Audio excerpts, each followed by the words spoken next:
Hi there, good evening. Hi, Andrew. How are you today? I'm good. I'm Diane, the problem one who sends too many emails. That's no problem. You're one of many, many people who sends me many, many emails, but it's all good. It's all part of the job. How are you doing this afternoon? I'm doing okay. Yeah, great. Yeah. I mean, is it okay if I not pay today? Yeah, that's fine. I understand, international payments are a little complicated sometimes. So yeah, take your time and I'm sure we'll get it figured out over the next week. They just have to verify my PayPal because I Sure. haven't used it. So as soon as they do, I'll link it to the XOOM. Is that pronounced Zoom too? Yeah, I think so. I think it's pronounced Zoom. Yeah. I It's think been a very reliable service for us in the past. It's worked very well. So yeah, by far one of the easiest ways to send money internationally that I've used so far. So Yeah, well, thank you. I work with a lot of people from Latin America, and our speech and language pathologist is married to a woman from, where is she from? Venezuela, and she okay, uses that all the time. And great. so I just have to go through all the steps. I panicked at first and said, "Will you do it with me?" But I think I can figure this out. So I'm sure it's pretty straightforward, and there's a step-by-step series of instructions there that you can follow as well. Great. Hi, great. Juliana. How are you doing? I think you're on mute right now. I'm just going to unmute you. There we go. Can you? Yeah, I can hear you now. How are you this evening? Good. How are you? Doing very well, thank you. Yeah, it's lovely to have you join us. Bit of a sort of a last minute decision. Yeah. Yeah. I wasn't sure. I was getting a little nervous, to be honest, and a little bit intimidated. But then I was like, "Oh, what the heck? I'm just gonna do it." Well, the good news is that we're used to working with people of all kinds of different linguistic experience. So even if your Spanish is not like super advanced, if you're just kind of getting going with your Spanish, it's absolutely fine. We're very used to, as I say, working with people of different levels of language. So Great. I'm excited. yeah. And Diane, you said that you work in a language school. Is that right? Yeah, I work in a Minneapolis public school that's a dual immersion. Okay. So I'm a special ed teacher, so I teach kids in kindergarten through third grade, and most of my school day is in Spanish, and I have parent meetings in Spanish, but yoga is a whole different thing. So hmm I'm excited to learn. I'm super happy. Yeah, sure. And how about you, Juliana? Do you have Latin American family? Have you spoken a little bit of Spanish before? Yes, I speak Spanish. I'm Mexican American. I live here in the States. Yes, but I'm not like completely fluent, but I would like to get there. So Cool. Yeah. Oh man, fluency, that takes some time, huh? yes, definitely. I mean, with my own experience, they just get to a point where you just have to work in kind of specialist areas. Like you're like, okay, well, now I've got like my banking Spanish down, and now it's on to sort of talking about art Spanish. And when you've got all of that vocabulary, it's the teaching yoga in Spanish stuff, and everything has like its own like super specialist sort of vocabulary when you get into it at that level, I think. Yeah, exactly. Hmm. I'm excited to learn how to teach in Spanish, though. Welcome, Claire. How are you doing this evening? I'm good. I'm excited too. Excellent. You've had a long day on Zoom already, or do you use Zoom for your classes? We use Google Hangouts, so it's the same thing. Okay. Yeah. And how is the work going with your classes online? It's weird. There's a lot of the kids like to turn the cameras off constantly, and we're supposed to mandate them not to. But you never know if their internet is bad, and I don't know. You feel like you're talking to an empty universe. Yeah, it's been challenging. I mean, as a yoga teacher as well, making the transition from sort of teaching in front of a whole class, and I'm very much like a teacher who sort of walks around and gets involved with people and is looking at alignment. And to suddenly just be like doing it in front of my computer, just kind of looking at my own reflection in the camera, has been very strange to adapt to. But, there we go. Hi, Vicky, welcome. Thank you. Hello, everyone. How are you today? I'm doing well, thank you. Excellent. So I think we're just waiting for 1 or 2 more people. Let me just have a little look at the list of attendees. So,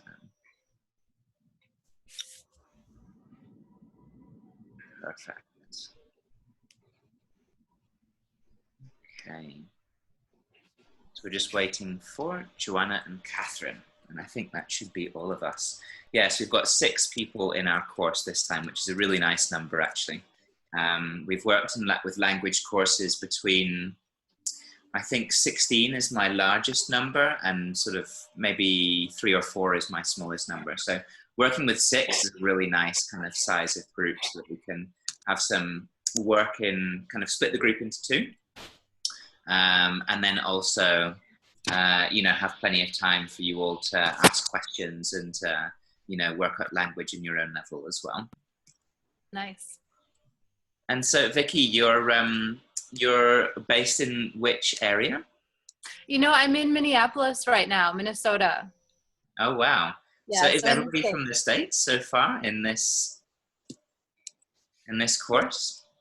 Tell me that again. I just was asking, is everybody from the States so far? I think, Diane, are you from the States originally? I am. I work in Minneapolis. I live in St. Paul, but I'm a Minneapolis. That's awesome. Well, hi, neighbor. What do you do? Well, I actually just got back from 6 months in Mexico working, but my home is here. I'm by Lake Nokomis area. Oh, yeah, that's not. I ride my bike right through there to get to my school. See, small world. I love it. I love it.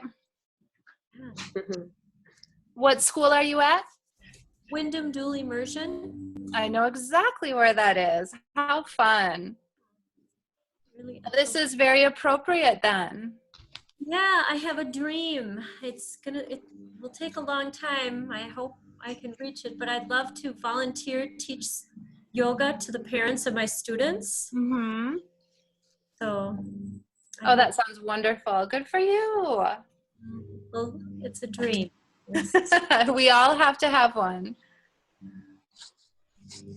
Yeah, there's quite a lot of people who join from the States who really want to spread yoga to people whose first language is Spanish. Because I think that there are certain parts of the States, I don't know what Minneapolis is like, who have just enormous populations of Spanish speakers. What is Minneapolis like as a community? Do you have a lot of Spanish speakers there?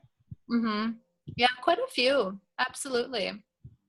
Because of course we hear in Colombia about people living in, like a lot of people live in Miami. A lot of people here have relatives up in Miami, but we don't really hear about like Minneapolis before.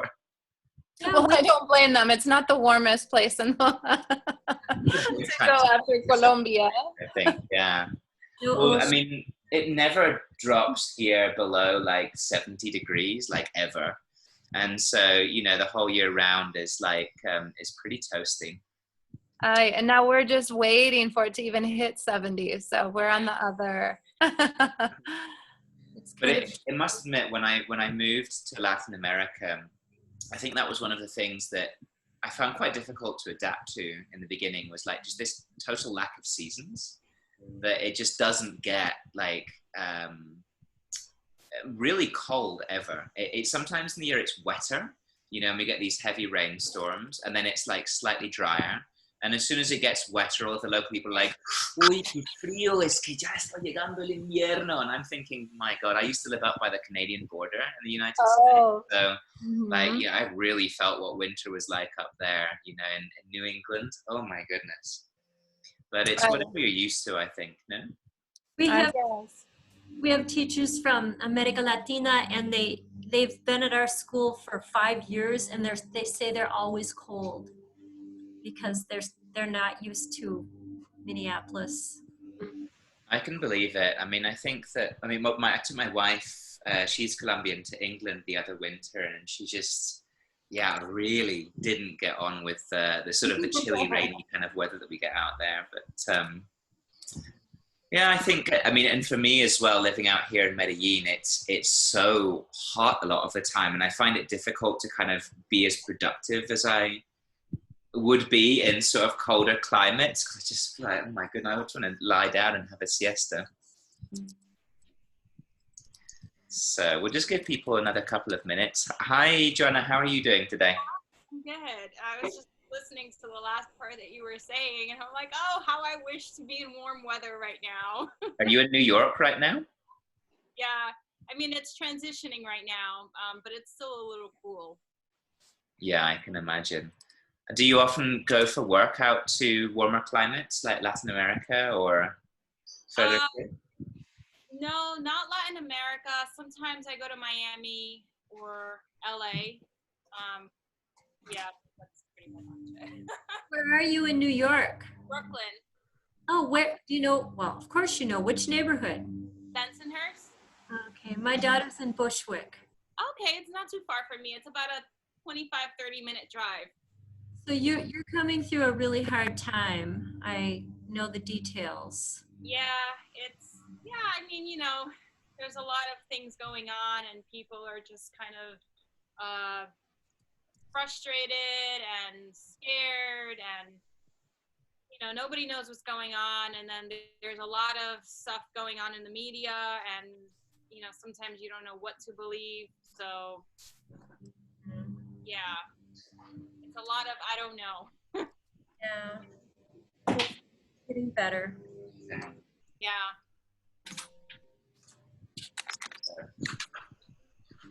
So I thought we'd begin class by just introducing ourselves to one another. There's still one person left to join. Hopefully she'll manage to log on over the next few minutes or so. So let me just see if I can get my notes. All right. Yeah, so it would be lovely if you could describe a little bit about your yoga journey, and then tell us a bit about why you've decided to take the Spanish language course. So Diane, why don't we start with you? So tell us a little bit about your yoga journey, and then why is it that you've decided to study Spanish with us this week? Well, two things that I love in this world are the Spanish language and yoga. And I've been studying Spanish for a lot longer than yoga, but I love yoga, and I've been practicing for about 3 years, Ashtanga for 1 year. And I just think it would be so valuable to the parents of my students, to our Latin American community, we have a lot of Latino people in Minneapolis. I agree with Claire on that. And I've talked to a lot of the parents, and they're just very intimidated about trying something completely new in English. And we have a lot of families that speak very fluent English, but this pocket of people that are pretty isolated in just the Latino community, and they want to try it, but trying it in English is too much. And so it's just been something I've really hoped that I could make happen. And I'm taking yoga. I'm not a yoga teacher. I'm probably the only one here who isn't.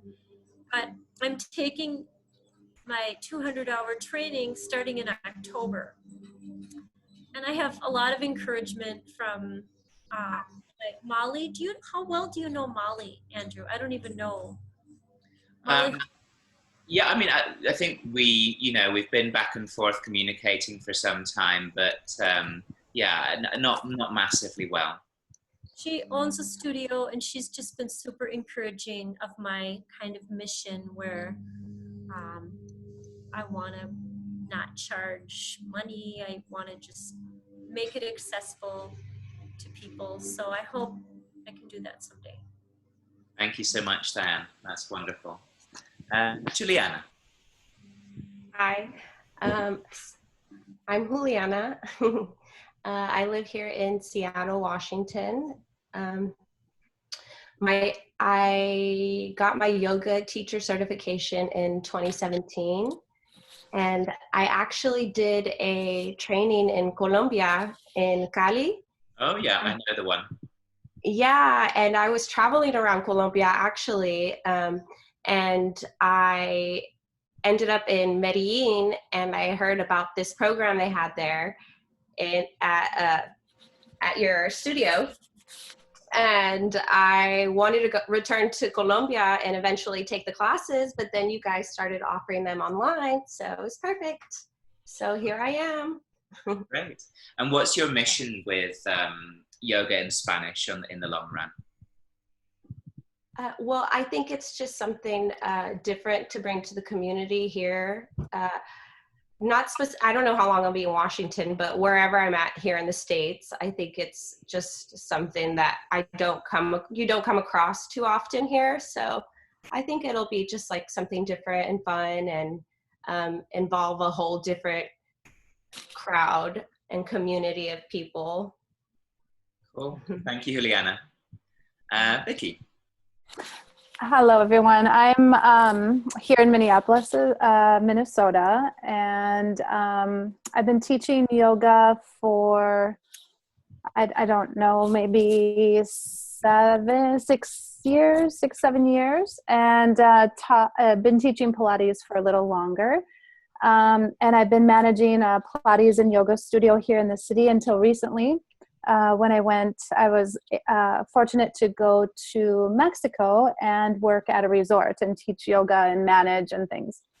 I've been trying to learn Spanish forever, it seems, and little, progress back and forth.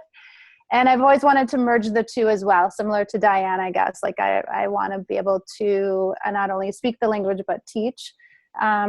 And after my experience of teaching in Mexico, I just would have been nice to be able to go back and forth English and Spanish. And here in the States, however long I'm here, be able to do the same as well, and maybe open it up to more opportunity for people to take the classes. So, and similar to Juliana, I've wanted to go to Medellin and take it in person, but I'm glad, grateful that you've offered it online, so I can still do it. Yeah, it's my pleasure. And in fact, this is actually the second Spanish language course we've done online. And the first one was such a great experience that I thought, it'd be lovely to repeat it as well. So yeah, welcome, Vicky. Thank you. Claire. Yeah. Okay, I wasn't sure if I was muted. I think I originally started to thinking in terms of giving people access, especially here in San Diego, close to Mexico. But then that idea actually kind of evolved into something a little less community-based. And I thought, I'm a French teacher, and I do teach Spanish too, to the little kids, just intro to Spanish. I'm not fluent. I'm working on that. But I had the idea of actually taking this class, but what I actually want to do is teach yoga in French. And to just see how you structure the class too, because maybe one day I can teach yoga teachers how to do this in French. And I just thought it's total, I know that there's maybe some bad vibes for people doing these gimmicky things for money, but when you learn a language, you want to have a community and talk to people and do something physical instead of being a book. So I thought, I don't know, I had this idea of French yoga, one for the community aspect, and two for just make some money and maybe buy a house one day. I don't know. Right. Yeah, and I think that, as any yoga teacher will tell you, that I think there's no shame in charging for yoga. At the end of the day, it's an energetic exchange, right? We've got to be able to receive and give at the same time, and it can't just be giving without, people giving something back. So, yeah, and if and when you do a teacher training, that's definitely something that you'll explore as well, is the whole idea of what it means to be a yoga teacher. Because at the end of the day, people say, well, yoga's a religion and religion should be free, but I don't know of any church or any religious organization that doesn't have some kind of monetary flow going through it. They need to open the building, they need to put the heat and light on, and unfortunately resources need to be involved as well. So don't feel ashamed about that. All right, Joanna. So I did my first yoga training in 2017 as well, but it was it was very different. It was like a yogic martial arts training. It's called Budokan Yoga. And then after that, I did, like between months, and then a year later, I did 4 other trainings. I did. Joanna, I think your sound is cutting out. Is it possible to come a little closer to the mic? Sorry, I'm new to this Zoom thing. That's Hold on. okay. Can you hear me now? Yeah, that's much better. Thank you. Yeah, so I was just saying I started in doing my teacher trainings in 2017, and as far as teaching, I've been teaching for a year now, mostly privates, but I've always had an interest to teach in Spanish because I speak Spanish at home, but I'm half Italian, half Dominican. So my Dominican side is always telling me, "Oh, can you just teach me in Spanish because I don't understand what you're saying?" And I always feel like I'm stuck because I don't know how to teach yoga in Spanish. So I'm very basic with my words. And then my mom's friends are always asking me if I can teach them. And I'm like, I wish I could. And then I was looking into your program like a year ago, and I'm like, oh my God, I really want to go to Medellin. I really want to go. I want to do this. And then the scheduling just never worked. And then you started offering this online. I was like, yes, finally, I can try to learn yoga in Spanish. This is great. So, another reason why I want to be able to learn how to teach it in Spanish is because me and my partner are planning to host a couple of retreats in the future. And, I definitely want to be able to teach in Spanish, if we're hosting a retreat in Mexico or, somewhere in the Caribbean or Latin America. I just want to be able to have both of those opportunities, For sure. Yeah. Thank you, Joanna. Yeah. And welcome, Catherine. Hi, thanks. Sorry, it's a couple minutes late. I'm guessing we're just doing a general intro. So Yeah, we're talking about a little bit about our yoga journey and what brought us to this course. Sure. So the first place that I ever really taught yoga or anything like that was in Peru. And it was in this, I was on a volunteer trip and I taught some sort of chair yoga meditation. And it just was such a powerful experience for me to see how so many cultures and so many people have never given time for themselves. And how yoga can be a gift to so many people. So from then on, I think that was in like 2013, I was like, my dream is to be able to teach yoga in Spanish. So I actually went back to Peru in 2016 and took my yoga teacher training there, the 200-hour. And then just this past winter, I went to Guatemala and did the prenatal training, and also did some Pilates training. And I'd say I've taught, I've never really taught at a studio super consistently. My life has been a little too transient for that, but I've always found a way to teach. Right now I'm teaching at work and I've taught at grad school and whatnot. And similar to what Vicky said, I feel like I'm always trying to improve my Spanish. My dad was born in Colombia, but we didn't grow up speaking at home. So it's been my adult journey to try to speak the language. I'm always better with a glass of wine or like 3, a couple weeks in country. So I actually found out about this program similarly on a trip to Colombia, wanted to take it. The timing didn't work. I remember coming by the studio when I was in Medellin to see what it was. Which year like. Was that? Maybe 2016 or 17. Oh, wow. Yeah, we've changed a lot since then. That was before the painted mural went up, I suppose. Yes, I think so. Yeah. Just really excited to be able to, learn in this crazy time and do something that might be able to help a lot of people. Thank you so much, Catherine. So my name is Andrew. My yoga journey began actually in the United States. I lived and worked in a liberal arts college. I worked with ancient languages back in the time. So I was working with Latin and ancient Greek. I taught the language, I taught the literature, philosophy, history. And that was really wonderful. And it was the time that I began my yoga practice as well, 2008, 2009. And I began in this beautiful little studio in a community center where everybody was about 60 years or older.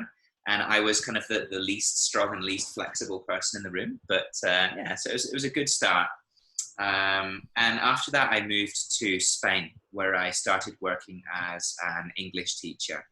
And I think that's where I really got into my yoga practice. Yoga in Spain is a really huge thing.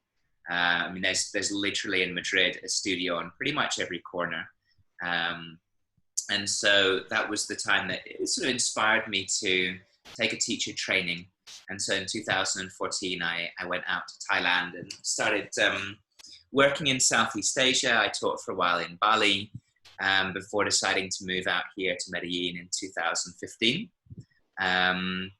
I got involved in all kinds of different projects around the city here and ended up taking management of the Flying Tree Yoga Studio in 2016, and I've been running that ever since. So I'm married to a Colombian. I've also taken now another teacher training in Spanish, which has been a really interesting thing, getting all into the philosophy side and the sequencing and adjustments and assists and pretty much everything, with a Spanish language group. So that did wonders for my language as well. But it's a very long process getting fluent in any language, I think. And so what I want to teach you over the course of the next 2 weeks is not just vocabulary, not just grammar, but really a kind of a full approach and a system of how you can make it much easier for yourself to work in a foreign language. A lot of language teachers will teach you to kind of become confident within what you already have. And so that's kind of part of what we'll be doing. We'll be introducing you to lots of new language, but we'll be trying to teach you to think in Spanish as opposed to thinking in English and trying to translate that across. Because, I mean, I can guarantee you every weird combination of Spanglish imaginable in yoga, I've heard it now over the last few years that I've been teaching this course. And it's really fun to help sort of empower people and show them that you can actually think in Spanish and make really nice sentences in Spanish. There's definitely some advice that I've got for you before we begin. So I'd like us to have a little look at the handout that I shared with you. So I'm going to share my screen now, and hopefully you can all see on screen now a presentation that says welcome to the Yoga in Spanish language course. Can everybody see that? Yes. Perfect. So could I ask for a volunteer to read the first few lines? I'm going to jump in and interrupt you. But yeah, who would like to kick this off and start reading? I'll read it. Thank you. Over the next 2 weeks, we will be looking at a wide range of Spanish in order to help you along your personal path of practicing and teaching in a second language. Some of you will be absolute beginners looking to practice yoga in a second language for the first time. Others will be more advanced speakers looking to strengthen your grasp and guide whole yoga classes with confidence. Our teachers are here to help you reach your personal goals, whatever they may be. Here are some useful tips as you go along. Right, great. So I think that's one thing that's really important to address straight away. And that's that you will all be very different levels of confidence in Spanish, and that's fine. Our language course is really designed to try and meet people each at their own level. At the end of the day, we will be splitting off into smaller groups. But if you are a more beginner level speaker, you should have quite different kind of expectations of yourself than a more advanced speaker will have. You know, if you're literally just kind of getting going with the language this week, or it's been several years since you've used it last, you're not going to be able to play around with the same facility as somebody who is a native speaker or who has family or who has to work with this language every day. So, you know, by all means, kind of tailor your expectations to sort of wherever you are. Great, thank you. Who else would like to read the next section? I I will. will. Oh, go ahead. Okay. Be patient with yourself. Start by teaching individual instructions, postures, or short sequences. Sorry, the next part is blocked on my end. I don't know how to do this. How's that? Oh yeah, that's better. With time, your confidence will grow and you can attempt whole classes and more complex instructions such as pranayama and meditation. Although it's natural to be shy, lead your classmates and you will soon find it easier. Yeah, and I think it's really important to emphasize that be patient with yourself thing. You know, as yoga teachers, we're often very good at teaching other people to develop self-compassion and to be kind to themselves and not to be too self-critical. And then as soon as yoga teachers begin to, you know, do their own learning process, suddenly they're like, oh my God, I'm so bad at this. Why can't I do this? I should know this. And it just doesn't really help in your own path to sort of take that attitude towards yourself. If you're not patient and you're very self-critical, the chances are you won't enjoy the teaching. And I think enjoying teaching is something that's so important as a yoga teacher. You're going to transmit your energy to your students at the end of the day. And I think a lot about teaching yoga is all about the personality of the teacher and what they're able to actually get across in non-linguistic ways. So we've definitely had teachers here at Flying Tree join us who have had terrible Spanish, but they've been so just kind of relaxed and unafraid to make mistakes and just happy to smile and have a laugh with their students, that the students have had a really, really great time, you know?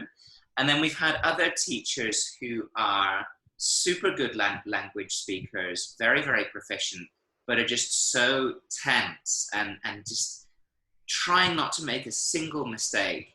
And that sort of nervous energy, again, gets transmitted to their students. So if you can just relax and have fun and embrace making mistakes, which is a hugely important part of actually learning a foreign language, then both you and your students are going to have a considerably better time. All right. Okay, who would like to continue? I will. Perfect. Write vocabulary notes and short phrases in Spanish that can stick easily in your memory. Keep a notebook where you can write down useful language as you come across it. Check out asana instructions and guided classes in Spanish on the internet and use them as a basis for your own language. Yeah. So as a languages teacher, I think my experience has been that by far the most successful language learners are people who can organize their notes well, right? The thing is, you might not next week be teaching, or, you know, in 2 or 3 weeks' time, be teaching yoga in Spanish, but in 6 months' time, you know, you've traveled to Mexico or wherever, and now you've got your chance to get going. And you need to make sure that you can go back to your notebook and just be able to pick up what you studied and understand it quickly again, right? You know, if you've got these sequences written out and they're full of these kind of scribbles and arrows and lines going everywhere, and your poor students are stuck in chaturanga for about 19 breaths while you try to figure out where to go next, it's not going to be a very good experience for them. So really do make a nice tidy notebook. Keep language for body parts in one place. Keep verbs of action in another place. Keep directions and prepositions in another place. And then rewrite out your sequences in nice, neat form so that you can really kind of understand, you know, what you've been studying. The other good thing is that the amount of stuff that's online in Spanish now is massive. I'm sure you all know that Flying Tree, well, maybe you don't know, but I'm telling you now that Flying Tree, on our Facebook page, we have around about, I want to say around about 200 classes now that are all saved onto the videos page. So I'll share that link with you after class. About half of those are in Spanish. And it's really important over the next couple of weeks that you take a few asana practices in Spanish from our Facebook page. Why? Because that's going to expose you to what native Spanish-speaking teachers sound like when they're just really comfortably teaching in their own language. Yeah? So definitely can recommend that. That sounds wonderful. Yeah, no, definitely. And it's something that here in Flying Tree, when the quarantine was announced, we decided that we wanted to continue offering our yoga classes online on a donation basis. So the full studio schedule is up there on our Facebook page. So there is beginner's yoga, there's power yoga, there's relaxing yoga. There's a bit of a range of different styles of class that you can get involved in. There's Ashtanga as well. So yeah, if you want to practice your Ashtanga in Spanish, you're most welcome to. Jamie's got her classes up there. Oh, I would love that. You'll have to tell me how we can pay to donate, since I had so much trouble even paying for this class. Yeah, I mean, we've got a PayPal account that we're accepting donations for to our international teaching team. All right. Okay, who would like to read the last little part of the introduction?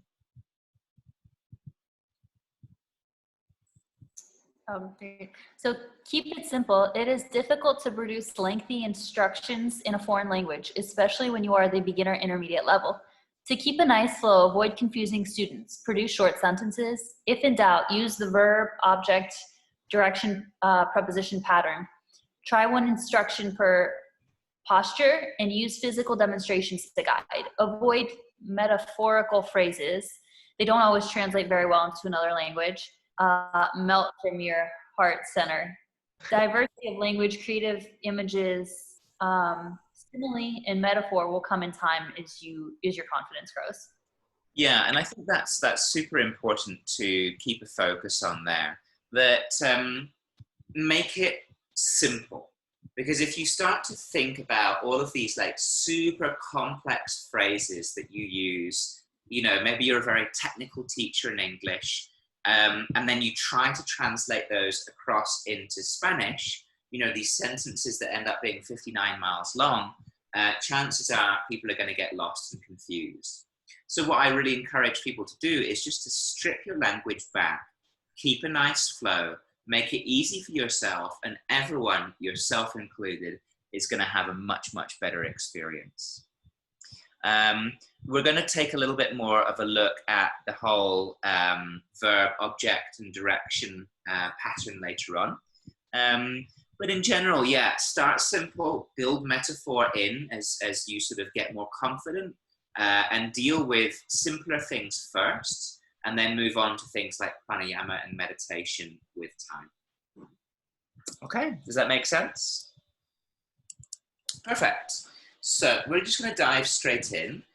Today's class is really all just about making sure we're starting kind of from the same page. So we're going to do a lot of brainstorming and sharing of vocabulary to begin with for body parts. Again, if you're somebody who is really quite fluent in this part, today's class might seem a little bit simple to you. Don't worry, it will get plenty complicated as time goes on. So today we're going to be dealing with vocabulary primarily for parts of the body. Tomorrow we're going to look at verbs for movement. On Wednesday, we're going to look at directions and prepositions, parts of the yoga studio in Spanish, and how to make sun salutations. And then Thursday, one or two of our native Spanish-speaking teachers will be joining us and helping us to produce language that sounds authentic. All right? So what I'm going to do is I'm going to split you now into two groups. I'd like you to find a sheet of paper and draw a stick figure or whatever, and then see in your groups how many different parts of the human body you know in Spanish. Okay? So can somebody help me out? What is it that you're going to be doing in your two groups? Drawing a stick figure and labeling the body parts in Spanish. Great. And you can get as technical as you like. You know, there are plenty of names for individual muscles and bones and parts of the body. So if you do know technical vocabulary, you can also feel free to share that. Okay. So I'm going to create what are called breakout rooms. So that divides you into two groups. You should get a prompt to click and then you can join your room. Does anybody have any questions? All right. So whenever you're ready, you can click on your room. How do I know what my room is? It should just give you a prompt. Breakout room 1. Okay, is that my room? Just give it a click.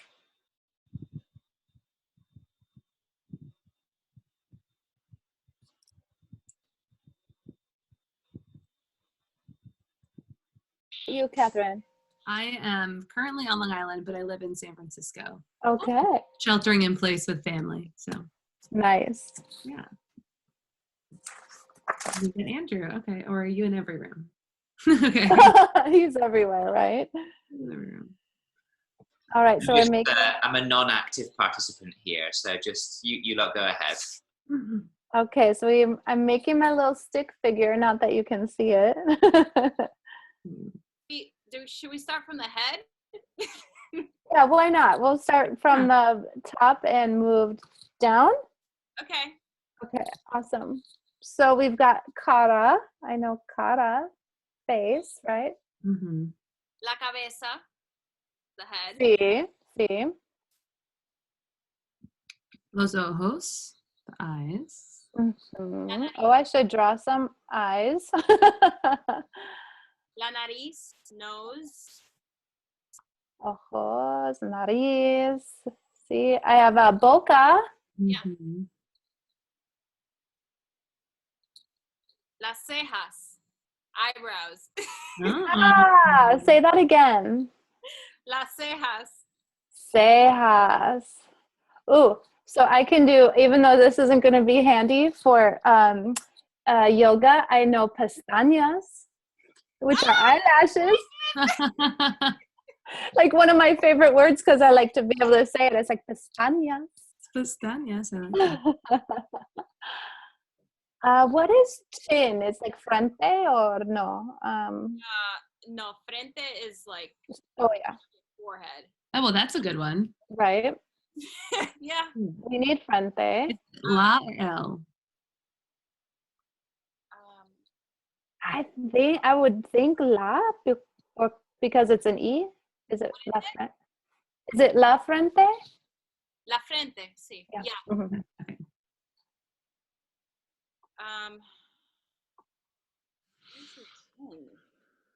Orejas, is that correct for ears? Orejas. Okay. Cabello, hair. Say again. Do our stick figures have hair? Yeah. Yes, mine does now. And what did you say? Not pelo. You said something else. Pelo is hair too. But what did you say? Cabello. Cabello, kind of like horse, in a way. Cabello is hair. Okay. Like pelo is like one strand of hair. Ah, okay. Cabello is like a lot of hair. Okay, good to know. Pelo. Yeah, that's the thing with Spanish because like Latin American Spanish, it's very different. It's like sometimes there are words that I say that are more dialect. Yes. We're all gonna be saying some words that we're gonna be like, what?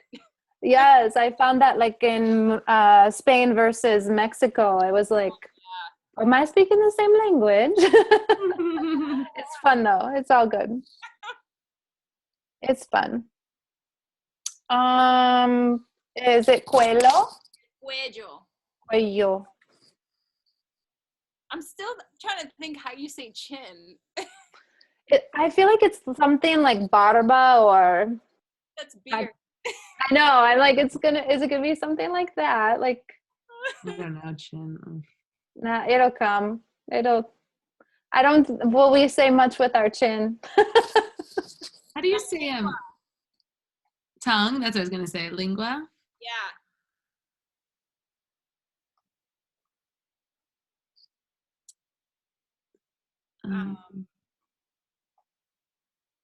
Okay, I'm cheating and I'm looking up Google Translate for chin. Barbilla. Is that right? Barbilla?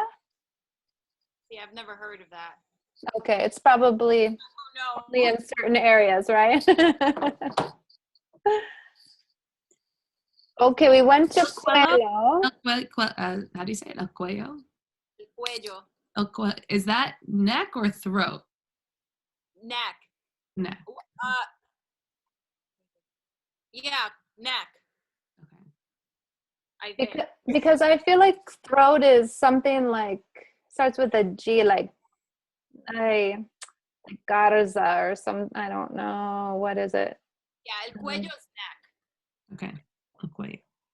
I feel like throat is like it's something like gargling. That's how I remember it, like garganta or.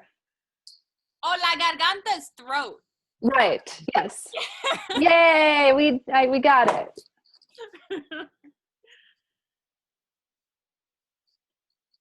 Garganta. Andrew, we're stuck on trying to figure out how do you say chin in Spanish.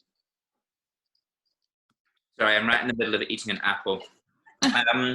So chin is regionally different. So in Spain, Peninsula Spain, they say barbilla.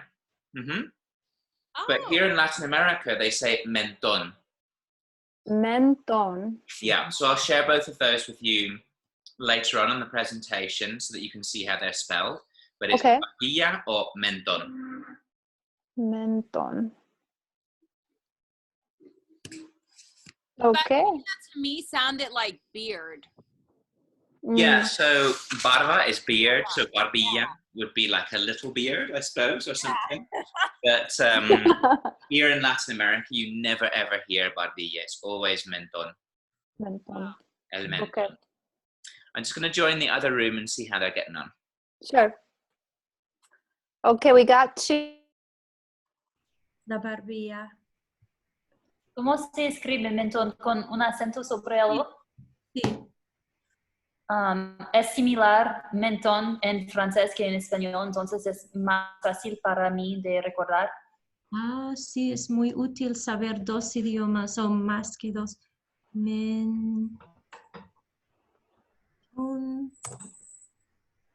Barbilla. Ups. Barbilla. Oh, ok, puedo ver mis palabras. Do we Es need error. Mentó es error. Antebrazo, creo que. also, I'm thinking like when you do planks and you go from your forearms to your, you kind of need to say that. Antebrazo? Pero No, abrazo. déjame buscar, no estoy segura de antebrazo. Sí, antebrazo existe. Claro. Pero ¿cuál parte es antebrazo? Pues, ¿Aquí o...? toda la parte entre el codo y la muñeca. Toda esta parte sería antebrazo. Ok. ¿Cómo se llama solo el Entonces, brazo? sería más el tríceps y el bíceps. ¿Sí? Ok. Tríceps.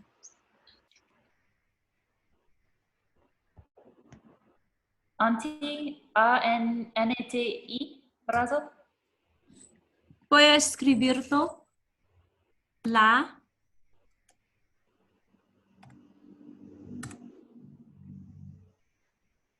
Antebrazo.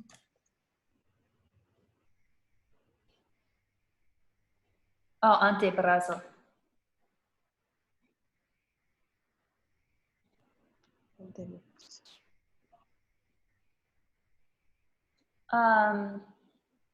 No conozco la palabra para los hips. Caderas. ¿Caderas? ¿La cadera? ¿O la caderas? Las caderas. Las caderas. It is las caderas, but you will also hear plenty of teachers just say la cadera. La cadera. You hear it both in singular and in plural pretty regularly.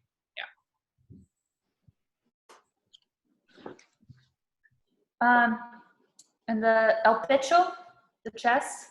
El pecho.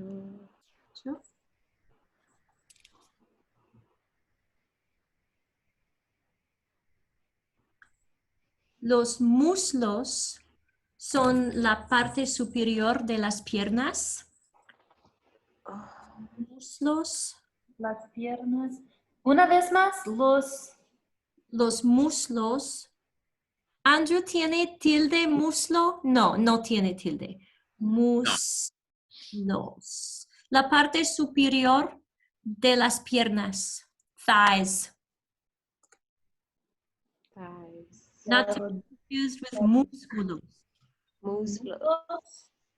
Músculos. Los muslos tienen músculos gruesos. Mis about the- muslos duelen mucho. I don't know fingers or toes. Dedos. Okay, and dedos de pie, right? Dedos de pie, pero los dedos tienen nombres. A mí me encantan los nombres de los dedos en español. No sé exactamente por qué, pero no decimos mucho en inglés los nombres de los dedos individuales, pero no es muy importante en el yoga.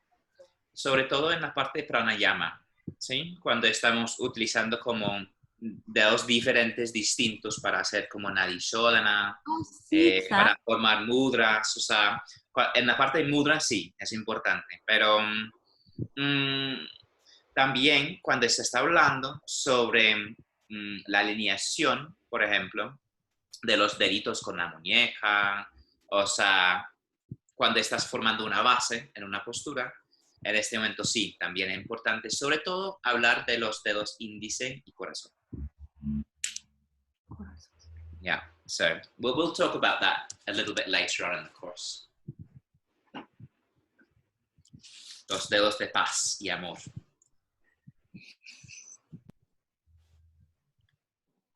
Okay. So I'm going to give everybody about 2 more minutes, and then we're going to come back into the main room and share what we've got.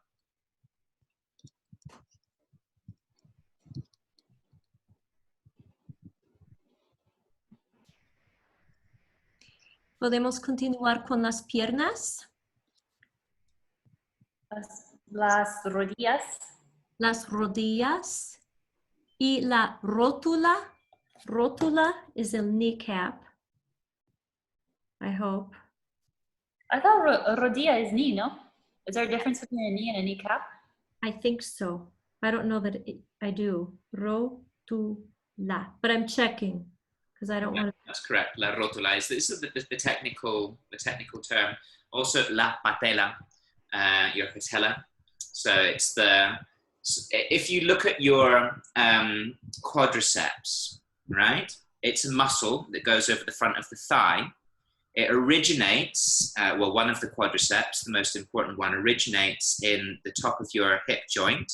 It runs across the hip, down the femur, and then across the top of the knee and hooks down into your tibia, right? So it's a muscle that goes across 2 different joints. So it can be used for 2 different functions. The first function is to flex the hip. The second function of the quadriceps is to straighten the knee, right? And in order to make that with less friction, think of the kneecap as being like a pulley, right? So it basically helps transmit force from one direction around the knee joint into a different direction. And it does that by having a little bone that can basically slide over the front of the joint. So that's basically what the kneecap is. It's a pulley at the end of the day, with tendons attached that sort of run all the way over the top of the knee joint. So yeah, the knee joint is a little complicated in terms of, but it's not as complicated as the shoulder. The shoulder is horrendously complicated when you start looking at the anatomy inside. Hombros, the shoulders, y los omoplatos. Did I say that right, Andrew? Omoplatos? Omoplatos, yeah. Puntili. All right, so I'm going to close the rooms now and we're going to share our ideas. So I'll see you back in the main room.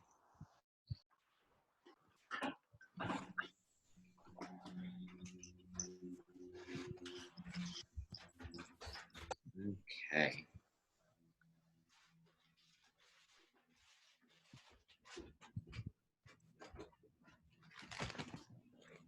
Any questions so far?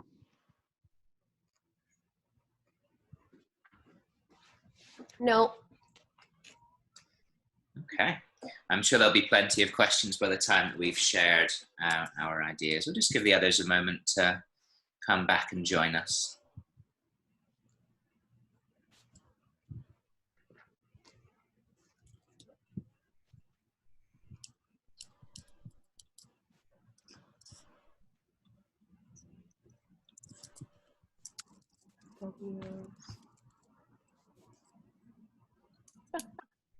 Okay, welcome back everyone. So what we're going to do now is we're going to share some of our ideas. So I'm going to share the screen one more time.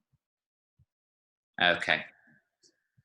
So So hopefully you can all see a picture of the human body there. And everybody seen? Yeah. All right, perfect. So I'm a real stickler for pronunciation of the Spanish language. I think that if you can help yourself to sound natural in Spanish when you're speaking it, it's one of the huge barriers you can overcome to sounding more fluent, right? So there's a couple of different tips that I'm going to give you when it comes to pronunciation. Let's put some of the words down on the diagram first of all, and then we'll have a little bit of a look at how we can pronounce them in an authentic kind of way.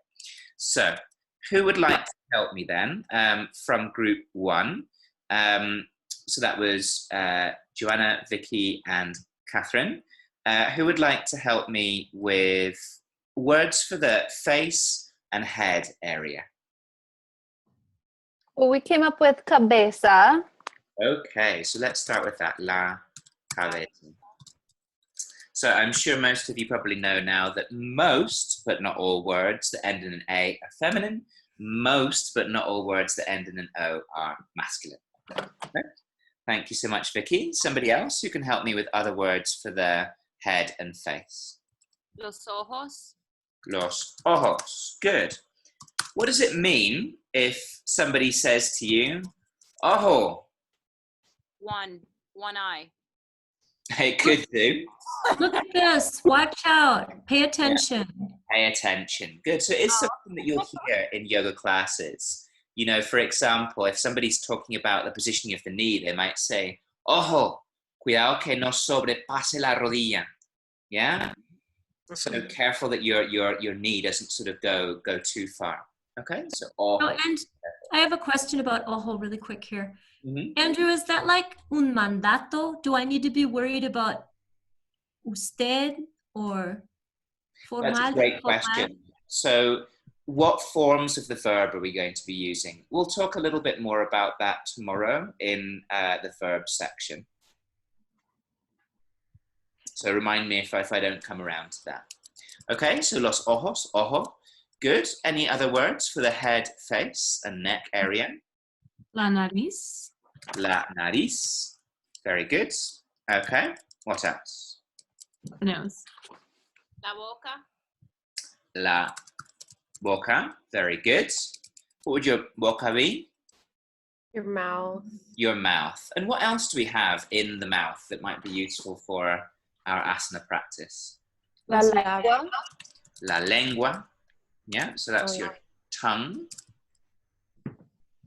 What else? Los dientes. Los dientes. Could you just say like los labios? Los labios. Good. So your lips. Mm-hmm. Well done. Okay. What other words do we know for the head? La frente. Right. So that's a really useful word to use. La frente. Good. And it's important to distinguish la frente from el frente. Yeah, so la frente is the forehead, whereas sometimes people misuse that to talk about like the front of their mat. Vamos a la frente del mat, which sounds very, very weird in Spanish.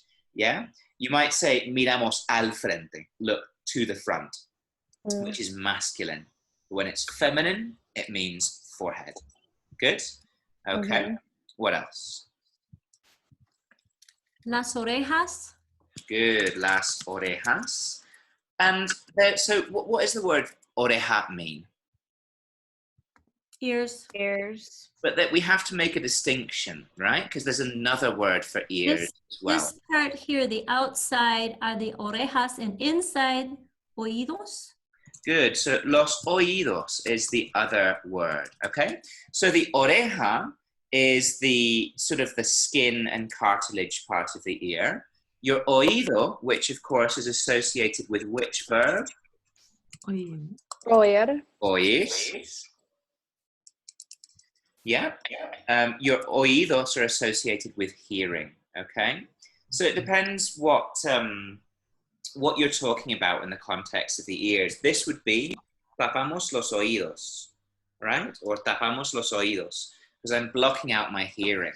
Whereas if I wanted to say, tocamos las orejas, yeah, I'm more talking about the skin part here. We can see that oído and oír has a funny a line over the top of it. What is that line? Tilde. Un tilde. So a tilde, we probably translate that in English as an accent. What's the purpose of a tilde? Emphasis.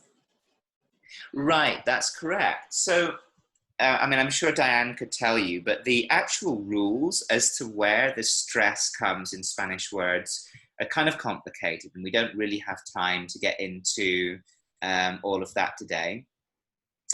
As a general rule, a very general rule, the stress on most words comes on the second last syllable.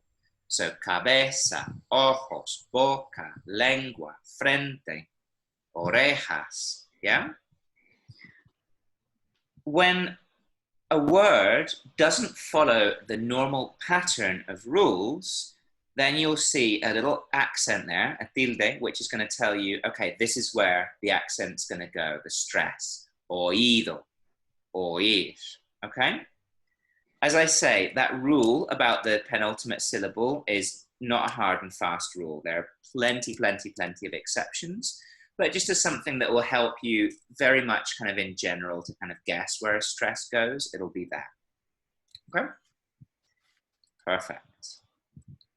All right, so anything else for the head, face, and neck? La garganta. La garganta, good. So what would your garganta be? Throat. Your throat, well done. What about a word for the top of the head? Corona. Yeah, corona, or even more commonly, coronilla. La coronilla. So it's like the little crown. If a corona is a crown, a coronilla is a little crown. And that's the word that's most commonly used for the top of your head. Good. Podríamos usar nuca. Nuca also. Yeah, what would your nuca be? La parte inferior del cuello, the back of your neck. So cuello is your neck, el cuello. Notice that a double L in Spanish is pronounced differently according to the region. So in many parts of the Spanish-speaking word, a double L is a y noise. Here in Medellin, they make a bit of a z kind of noise, so cuello.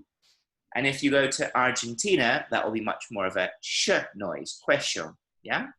But if in doubt, just pronounce it as a y and you won't go wrong. So el cuello. The back of your cuello, the back of your neck, is often referred to as la nuca. So in English, we would say the nape, yeah? Your nape, the back of your neck. Not a word that we use very often in English, but there it is. Mm-hmm. Okay. I heard people talking about chin. What conclusions did we come to? We had barbilla as an option. Mm-hmm. Or? Mentón. El mentón, with a Con tilde. accents. Good. So el mentón is probably what you would more commonly hear in Latin America. I've never heard somebody here in Latin America say la barbilla, but when I lived in Spain, plenty of people used the word barbilla. Well, then I'm mixed up about where I heard it. I work with so many people from all over Spain, Latin America. I have students from everywhere. I was thinking barbilla came from the students, but it couldn't have, because the students aren't from Spain. So yeah, I mean, I don't know. I mainly know Colombian Spanish, and I know Mexican Spanish, and I know Spanish. Outside of those, if you start to ask me about Argentinian Spanish or from Uruguay or Paraguay, I'm a little bit lost, because I know that Argentina is a whole other ballgame. Mm-hmm. So it very much depends on where they come from, I think. Great. Okay, let's start moving down the body now. So let's start dealing with the area of the shoulders and chest. Any ideas? Hombros. Good. Los hombros. Now, this has a silent H on it. You pronounced it very nicely. Los hombros. Good. What about a word for shoulder blade? Omoplatos. Good. And this one doesn't have an H, but it does have, I think it has an accent, does it not, over the E? Omoplatos? Yeah. So, los omoplatos are your shoulder blades. You can also refer to them by their technical term of las escapulas. Mm-hmm. Is there a difference between your shoulder blade and scapula? The answer is no. There is no difference. They are one and the same thing. Good. Okay. Well done. Other words for the chest and shoulders area? El pecho. Nice. El pecho.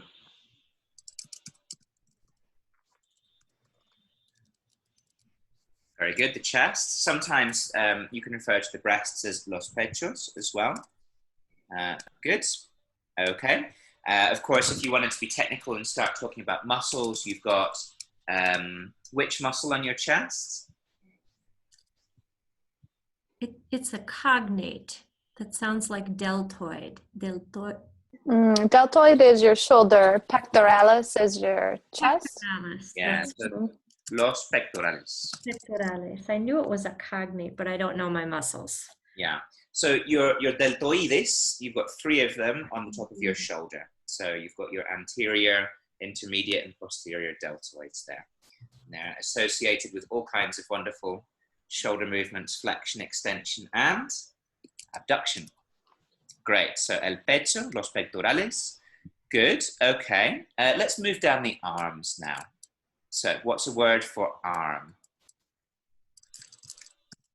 Los brazos. Los brazos. Good. Now, if you're in Spain, the Z is pronounced much like a TH, los brazos. Here in Latin America, Z and S pretty much sound identical, los brazos. Yeah? So the nice thing about Latin America is it's so easy and clear to listen to. I learned Spanish in Madrid. Sometimes like speaking Spanish through a drain. I mean, it really is really an awful accent sometimes. There's a lot of a lot of th, very kind of phlegmy. And when I came out here to Medellin, and it's very sing-songy. Ay, qué bonito pues, es que me encanta, es que es divino. Yeah, it's almost sort of like Italian speaking Spanish. It's wonderful. Anyway, I like the accent out here a lot. Very easy to understand. So, el brazo, los brazos. How do we talk about the forearm? Because that was something that group 2 was having a chat about. Antebrazo. Good, el antebrazo. So like antes means before, ante, for, brazo, arm, el antebrazo. Okay. What other parts of the arm might be useful to talk about? El codo. El codo. Now, I want to pause with this word, codo, because I think for me, it really illustrates the dilemma of pronunciation.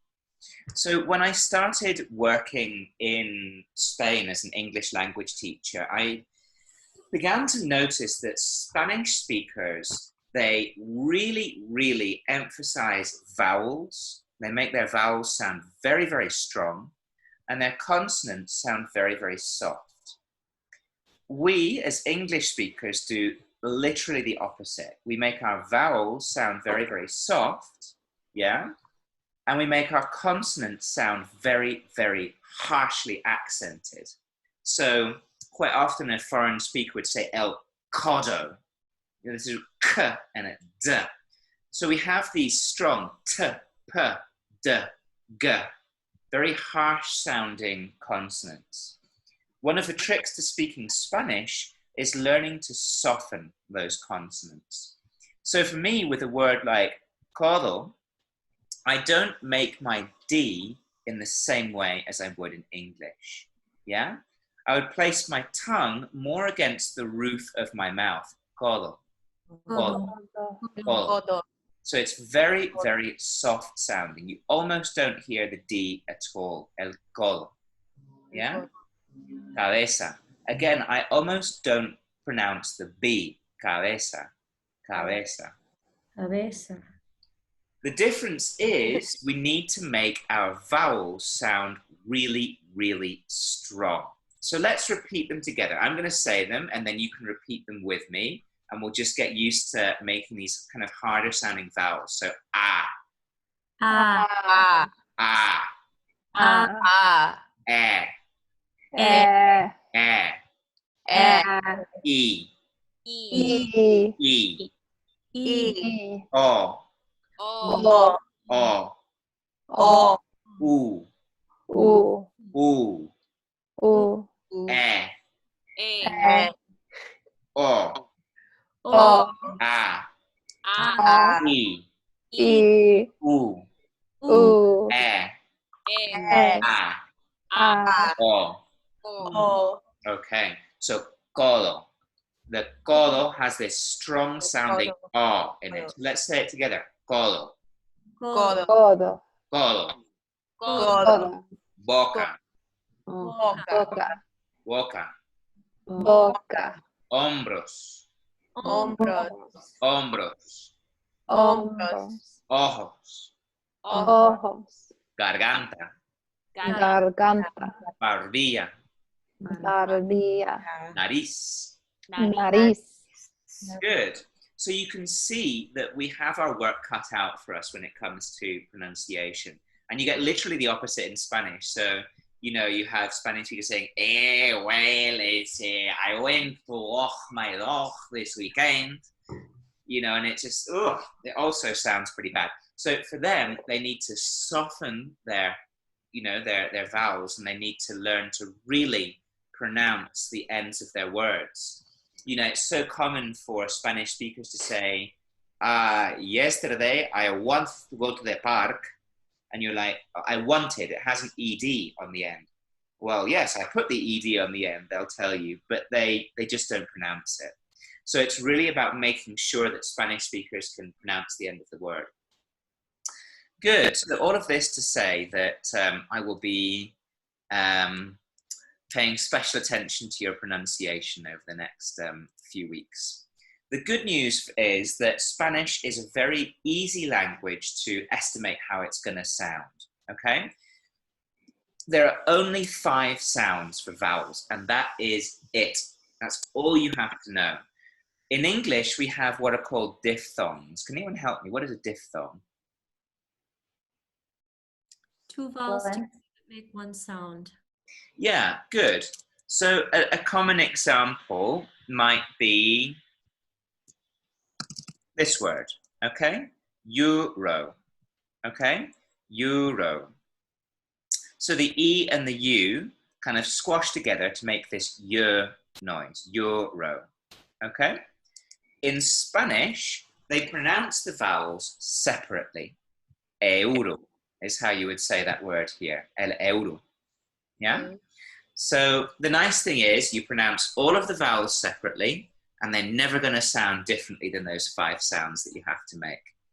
Yeah? English is a nightmare language for a non-native speaker to learn. Why? Because there are literally no fixed rules about pronunciation. None. Yeah? So I think there's a famous example online that this word here, G-H-O-T-I, that word is pronounced fish. Why? Because if you think about the word tough, a GH could be potentially an F noise. An O at certain times could be pronounced like an I. A T and an I together can make a sh noise sometimes. So why is it that the word GHOTI shouldn't be pronounced like fish? Well, I mean, it could be in the English language. So. Okay, so let's move on now. We've got the elbow. What about a word for the wrist? Muñeca. Good, muñeca. So that's got another accent, this time over the N, which means that it's a different letter. It's an ñ. muñeca. Well done. And then some words for our hand. Mano. Good. Is that masculine or feminine? Good question, because I want to say masculine, but because you asked me, I'm going to say it's not. It's feminine. It is feminine. It's one of those words that looks masculine but is in fact feminine. And a lot of people have a lot of difficulty with this word. There's a lot of los manos, colocamos el mano en el mat. So it's something I'm going to be paying a lot of attention to. And especially if you start to use the words left and right, yeah? Because they're adjectives, they need to agree. La mano izquierda or la mano derecha, yeah? So they need to have the feminine ending. Okay. La mano. What's the word for your fingers? Los Dedos. Good. And in Spanish, they don't make a distinction between your hand fingers and your foot fingers. So, if you want to specify los dedos, and you're talking about the hand, you would say los dedos de la mano.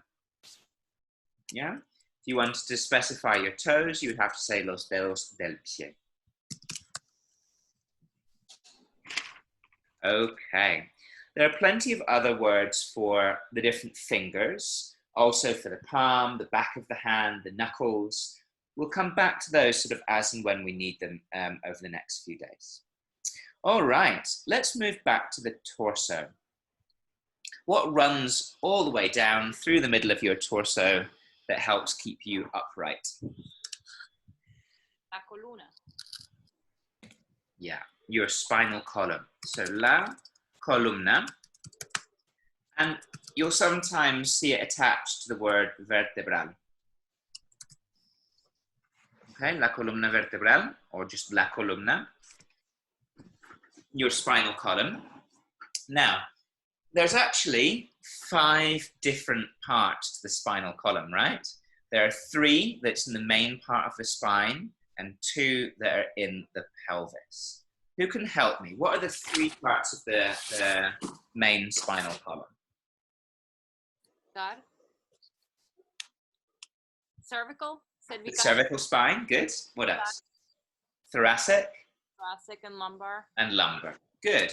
So in Spanish as well, we can talk about those 3 parts of the spine.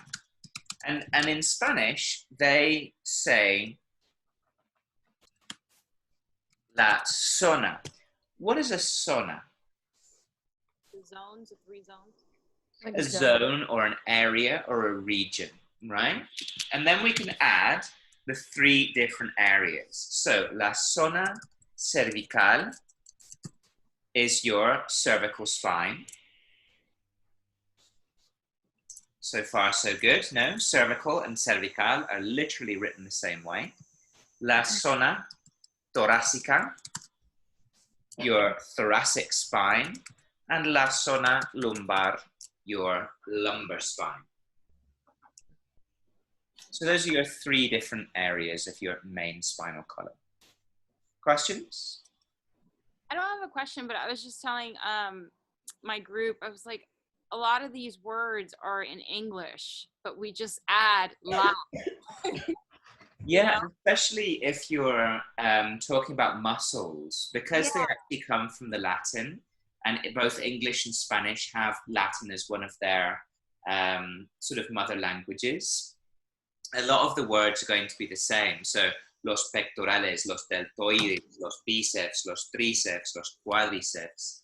Yeah, so a lot of the technical language is actually very similar. La patella, el fémur. Yeah, so makes life a lot easier for sure. Yeah. So once we get beyond the lumbar spine, we actually have 2 more parts of the spinal column. What are they?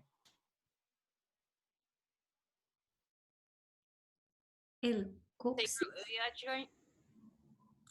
Yes, so it's the sacrum. So your pelvis is made up of various bones, right?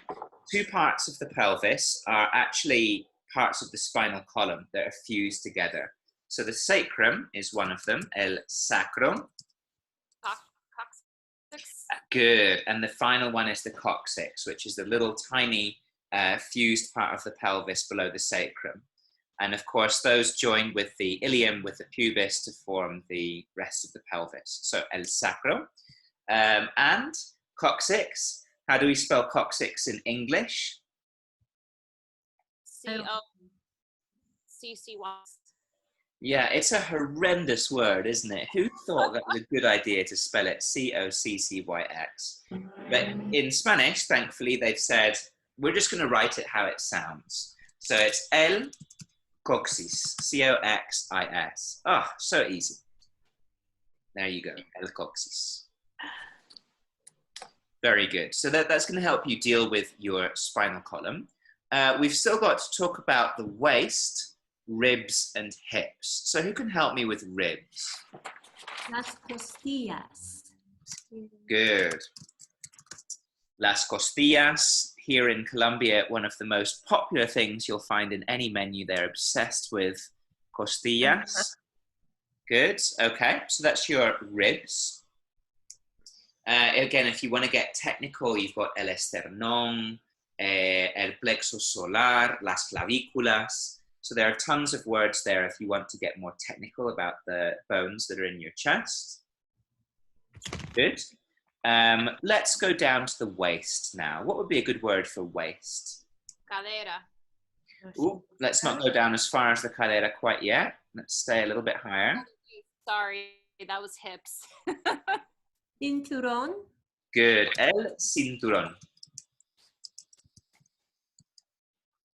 Now, el cinturón is your, well, actually, here you go. Cinturón is a belt, yeah? So if you're talking about the waist, it's more common to hear la cintura. We will be using the word cinturón, but we'll be using it more as a prop. The strap or a belt. Good, okay. So, what about the belly button, moving below the cintura? I don't know. Ombligo. Yeah, so in English, of course, the belly button is where the umbilical cord comes out. And there's some kind of linguistic connection there as well in Spanish. So ombligo is your belly button, el ombligo.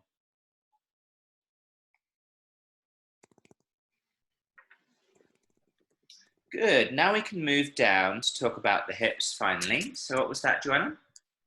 La cadera. La cadera. Or las caderas. And I've heard it can be singular, it can be plural. Yeah, either is fine.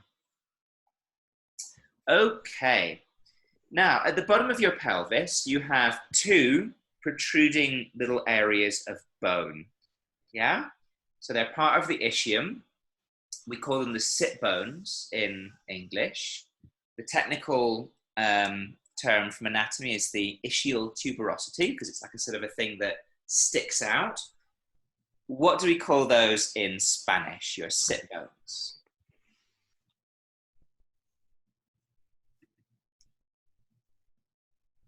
Iliacas. What was that, sorry? I'm just guessing. Iliacas. So your ilium is the upper part of your pelvis, right? So this is more the ischium. And because it's the ischium, it's connected linguistically with that word, which is los isquiones. Isquiones, that's right. Yeah, los isquiones. Good. So, of course, if you wanted to talk about the upper part of the pelvis, a very common part to talk about is la cresta iliaca. Cresta iliaca. That's your iliac crest, or that sort of wing-shaped bone structure at the top of the pelvis that sort of provides the bowl shape that it's got. All right, so here's an anatomy quiz for you. Your hamstring muscles have an origin and an insertion. So a point where they start that's closer to the center of the body and a point where they end up attaching into. Who can tell me, where do your hamstrings originate?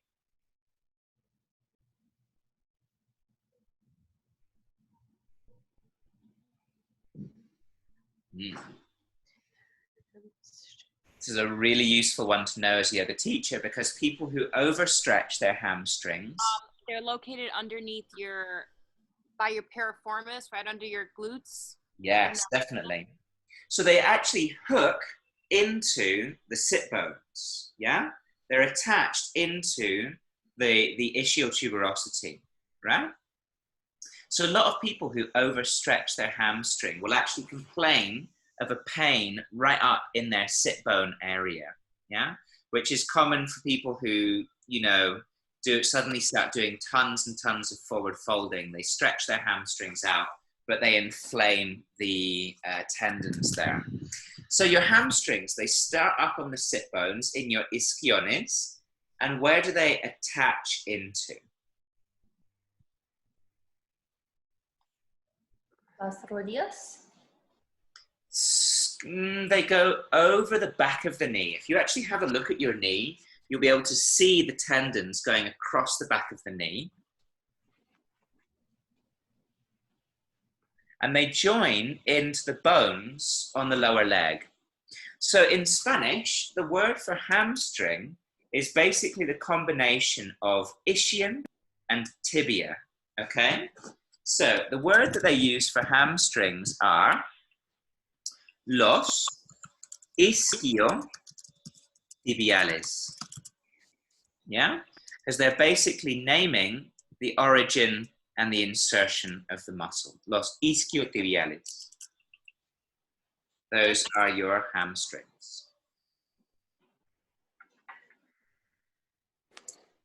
So it might take a couple of repetitions to get that word into your vocabulary. Let's say it a couple of times together. Los isquiotibiales. Los isquiotibiales. Good. Again, los isquiotibiales. Los isquiotibiales. One more time. Los isquiotibiales. Los isquiotibiales. Good. Well done. Yeah, so important to get that word. It's a pretty major muscle group. If your isquiotibiales are on the back of your leg, what muscle group do we have on the front of your leg?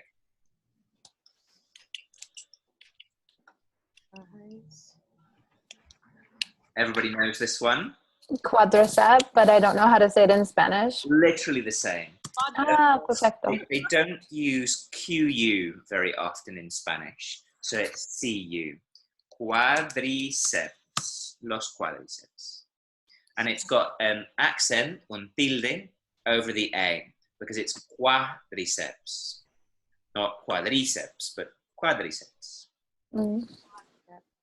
Okay, good. And then this whole area of the upper leg can be referred to in English as the thigh, right? So what would the word be in Spanish for your thighs? Los muslos. Nice, los muslos. Not to be confused with músculos. Your músculos are your what? Muscles. Good. Los músculos are the muscles. What about a word for bones? Huesos. Huesos with a silent H, and skin? Piel. La piel. Good. All right, nice. So we've got the upper leg covered. What about the knee?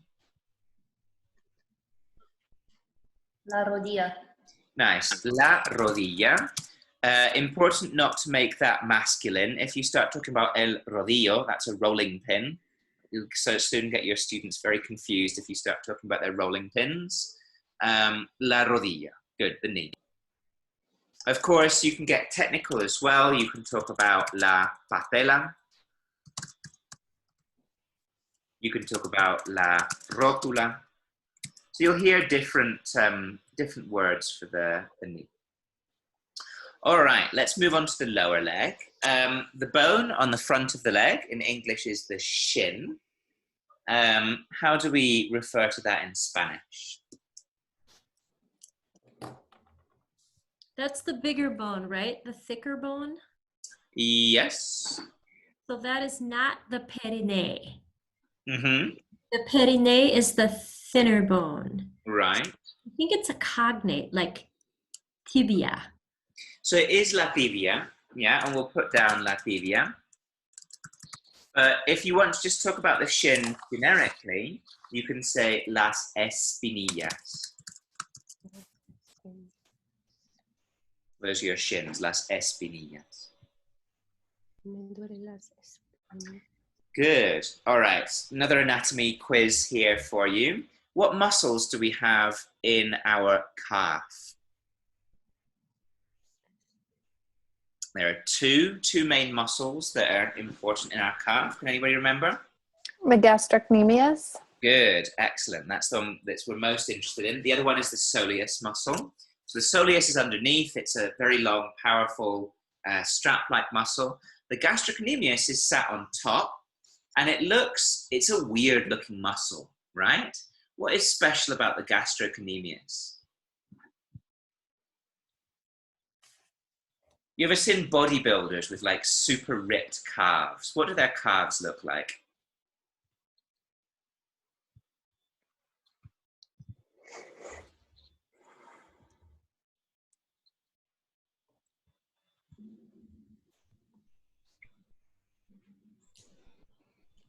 Anybody help me out here? What does that muscle look like? Like a ball, yeah.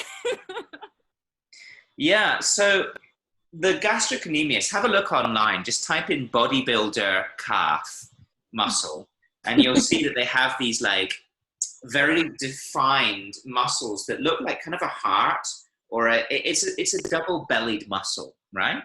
So it's a muscle that has separate origins, right? So it has like different heads, but then it fuses together into these two bellies that are joined together, right? And so the word in Spanish, funnily enough, reflects that, because they call that muscle in Spanish the twins. It sounds like a kind of a bodybuilder thing to say, right? Look at my twins. So yeah, in Spanish it would be el gemelo. So un gemelo, you're talking about two sets of twins, Yep, right? right. So your gemelo. I always thought los gemelos meant the two different legs being twins, but now I see what you're saying about the split muscle. Yeah, exactly. Yeah. What is it in English again? Your calf muscle. Your gastrocnemius, to be more precise. What is pantorrilla, Andrew? Where does that? Pantorrilla is the same. Yeah, so it's a synonym. La pantorrilla. You can use those two words interchangeably. Yeah.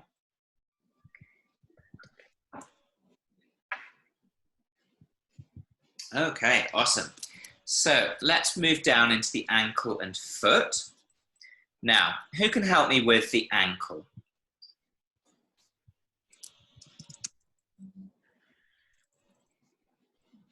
So is it tobillo? That's correct, el tobillo. And then in the foot, you have, again, a lot of specialized vocabulary. In your handout, you'll actually see I've dedicated a whole page to face, hands, and feet, right? So I think the one thing that's usually necessary and useful to explain is the word that they have in Spanish for the top of the foot. Now, it's rare that they have a word for something in Spanish that we don't have a word for in English, but this is one of those cases. So in Spanish, they talk about the top of the foot. So we're talking about, if you can all see me, this part of the foot here. Yeah? They call that el empeine. And again, we don't have a specific word for that area in English. We just say the top of the foot.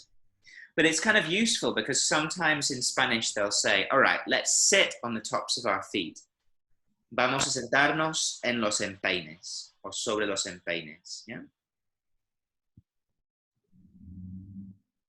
Okay. Any questions so far? Does anybody think that there are parts of the body that are going to be really, really important to get going that are missing? Maybe a word for foot, for example. We haven't yet got a word for foot, so who can help me out there? Oh, pied. Yeah. Pied. Good, well done. Anything else? Los talones. Yeah, so again, we are definitely going to need to sort of extend Are those your heels? our vocabulary as time goes on. So things like los talones. Now, your talones, el talón, what is the talón? Is it your heel? It is your heel. I mean, I like to think about it like birds, for example, have the talon that goes out of the back of where their heel would be, right? So it's just a nice little way of remembering that your heel is your talón. Do we have arcos en los pies? Yeah, so again, all of this you'll find in the specialized vocabulary area. So el arco, the arch. I've also heard the word el puente. Yeah, the bridge as well. La planta del pie, the sole of the foot. Las bolas de los pies, the balls of the feet. I've also heard las almohadillas, the little pillows or the little cushions. They're quite often used for the ball of the foot as well. Las almohadillas.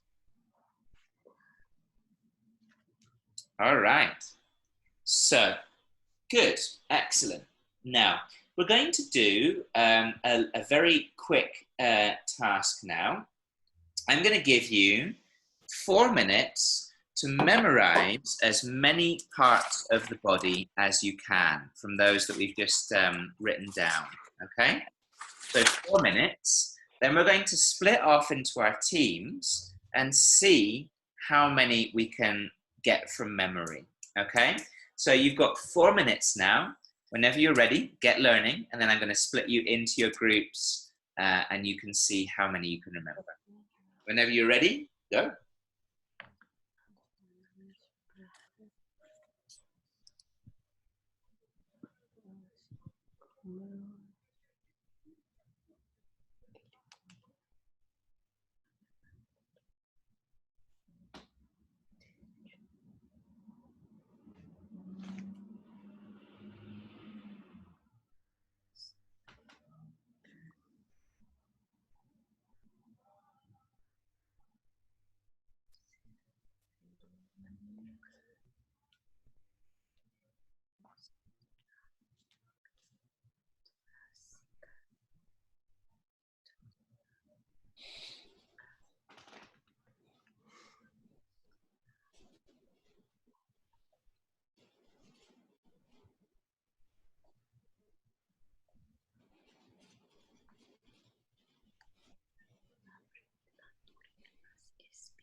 El cuello, los hombros,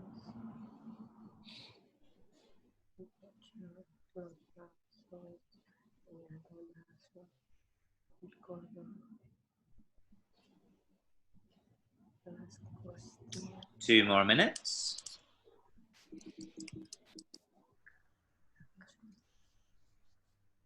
Las costillas.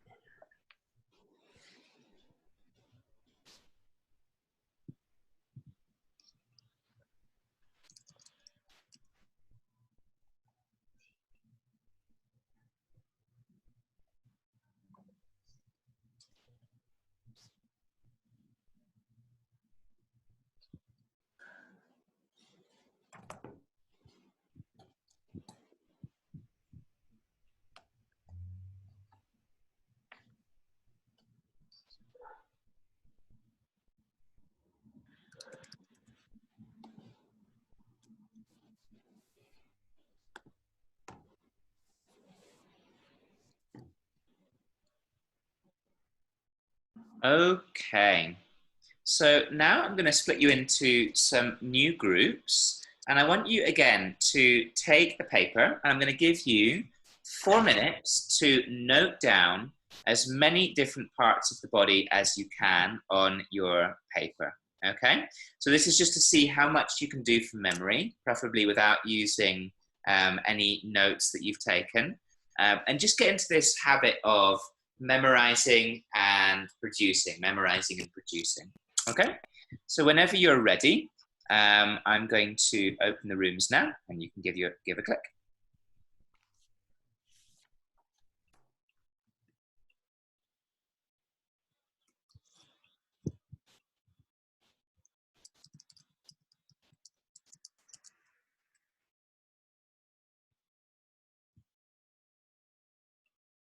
English language teacher? I teach in Spanish. I don't teach Spanish. My students are native speakers, so it's a language of instruction.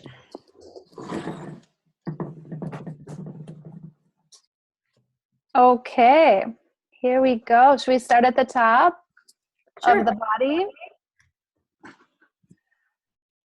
So I think I remember la coronilla. Coronilla. Good one. That was new to me. Mm-hmm. Yeah, that's a good one to note. Because I always think corona. There you go.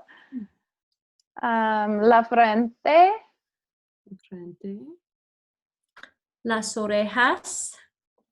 Y los oídos también. See, that was new to me too, the oídos today.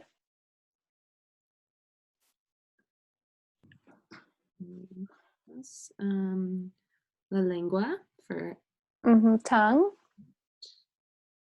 Los ojos. La boca. El mentón. New word for me. I like it. Mentón. el cuello. That's new for me. Nariz. La nariz. La garganta. Garganta, sí.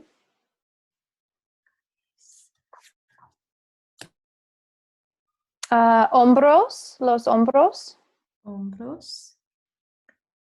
Los omoplatos. Omóplatos.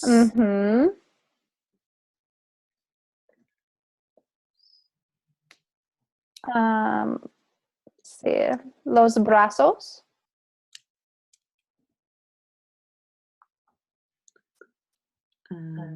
El antebrazo. Las muñecas.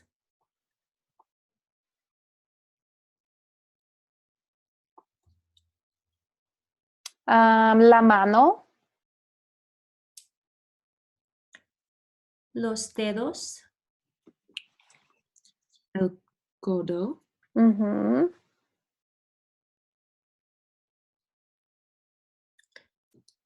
La columna cervical. Y las 3 zonas. Yes. La zona lumbar. La zona cervical. Y torácica. Torácica. La zona torácica.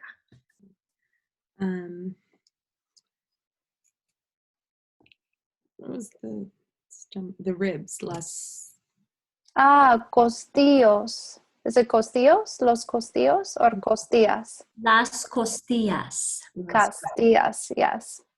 Las costillas. Yes.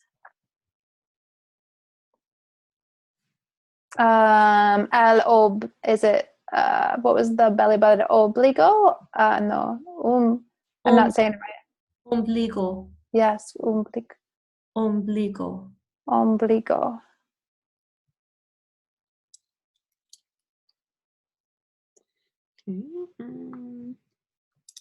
Now I said cinturón and he said cintura. Was that it? Sí. Okay. Las caderas. Sí. Hips. Um, What is it? Iski. How do you say the sit bones? Isquiones. Am I right? Isquiones. I think so. Isquiones. And then the hamstrings were the isquiones. Isquiotibiales. Sí. Muy impresionante.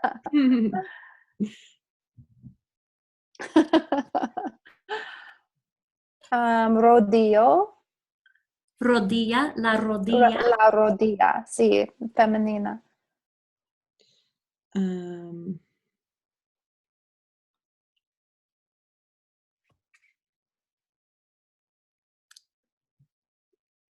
forget the thigh. I know, I'm trying to think of thigh myself. I Yeah. know the quadricep. Quadricep. Thigh is muslo, los muslos. Ah, sí, sí.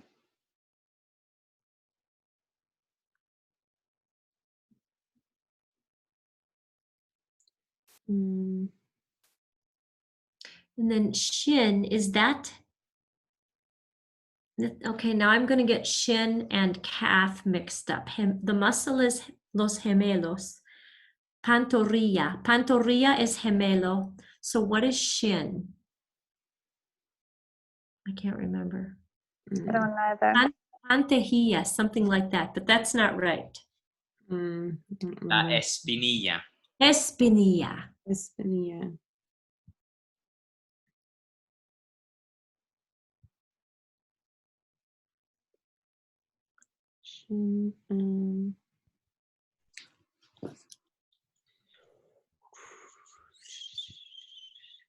I'm trying to think of the foot name. El Pem. The top of the foot that we don't have. It. Oh, the top of the foot. Yeah. I was like, PA? Empiene. Empeine. It sounds a little bit like empanada, which is the word for a pie, but yeah, empeine. Empeine. Empeine. Okay.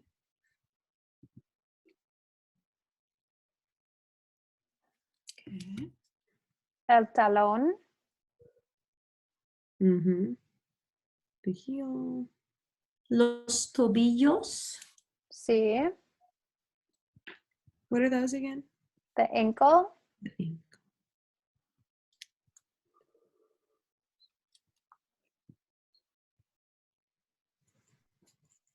Good. Just a couple more minutes.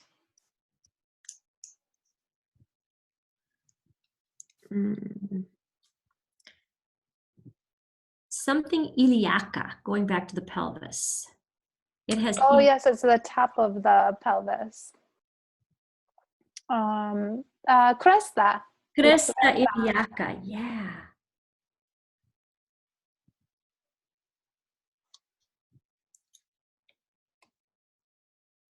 Let's see. Oh, going back to the spinal column, you did the 3 zones, and then the sacrum would be el sacro. Sacro. And coccyx. Coccyx.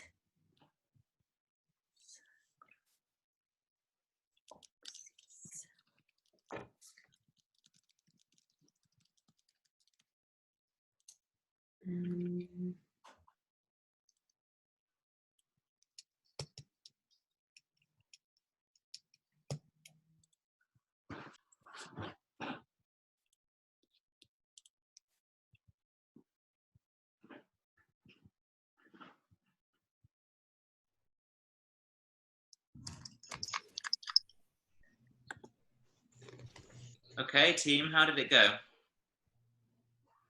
Hard to remember sit bones and hamstrings. Isquiones, isquiotibiales. Isquiones. Honest. Did we Isquiones. both say it wrong? I think we all pronounced it wrong. Isquinos. Esquinos. That sounds a bit like esquina, which is like a corner. Yeah. Isquion. El isquion. Ischion. Very, very close to the word for Isquion. Good. Awesome. And any other words that gave you a little trouble? Oh, the hamstring one also. Yeah. Yeah, the hamstrings is difficult, and I don't know, I've heard all kinds of weird and wonderful things for hamstrings in my time. All right, so welcome back, group.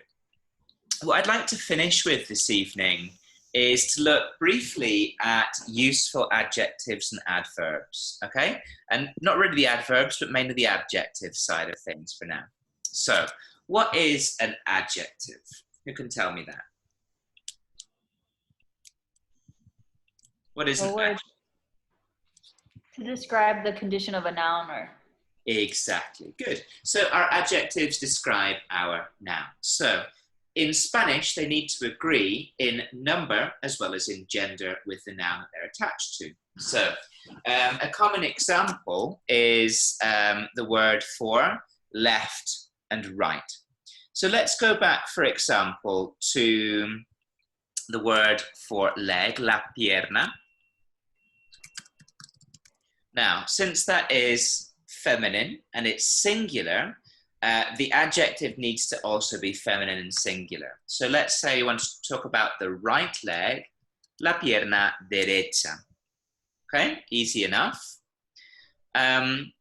What happens if we start to talk about something that's on the left side? Sorry, that's masculine, I beg your pardon, and singular. Well, then the adjective needs to agree as well. So, el codo derecho. So you notice that with one word, la pierna derecha, it ends in an A because it's feminine. With el codo derecho, it ends in O because it's masculine. So that's something that gets some people a little bit tied up. Why? Because in Spanish, we're so used to hearing a la derecha, a la izquierda, to the right, to the left. But when we use the word not as a direction or preposition, but instead we're using it as an adjective to describe a noun, it needs to agree in number and gender. Yeah? Does that make sense? Yes. So what are some useful adjectives? So here you've got a whole long list of them. I think perhaps some of the most sort of common to pick them out might be contrario or contraria. What does that mean? It means opposite. The same as opuesto or opuesta. And those two words are going to help you, for example, to avoid a hell of a lot of repetition with left and right. Yeah?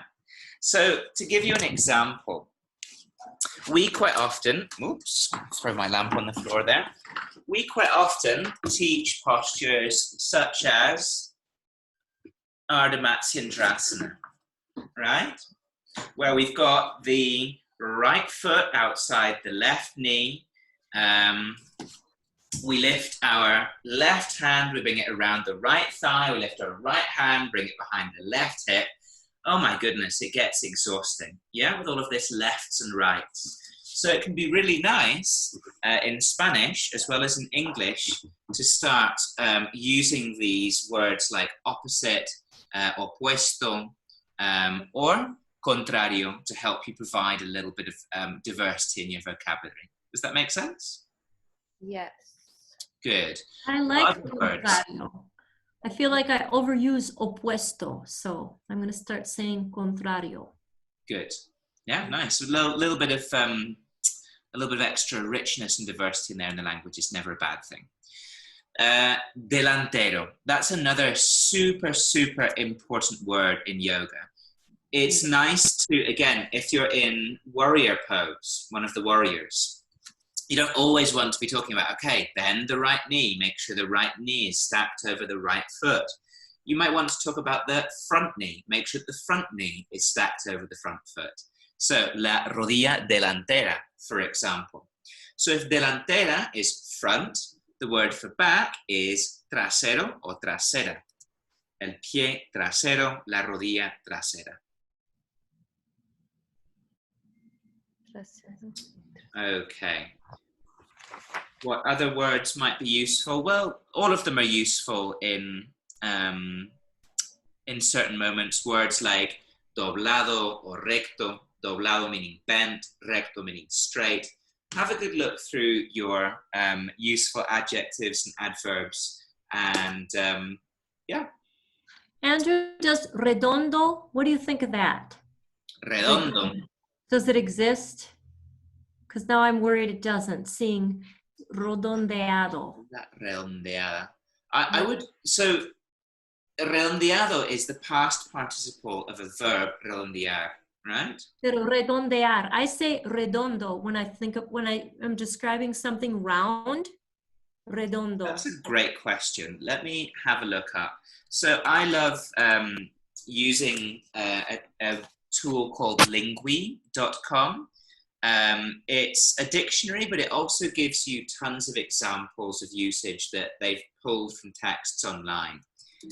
So if we type in round here, let's see what we come up with. As an adjective, redondo or redondeado, both. Okay. Yeah. So I think the difference is that redondo is the regular adjective, whereas redondeado is the past participle of redondear, which is used for the same thing, basically. Okay. Does that make sense? Yes. All right. So what I'd like us to finish with today is a short practice in Spanish, okay? So I'm going to guide you through a short practice. I'm just going to kind of let my inspiration take me. So find a comfortable practice space. Put your mat down, sort of wherever you can make yourselves comfy. Let me see if I can move away from the camera so you can all see me a little bit better. Tengo que buscar mi tapete. Vale, adelante. Muy rápido. Perdón.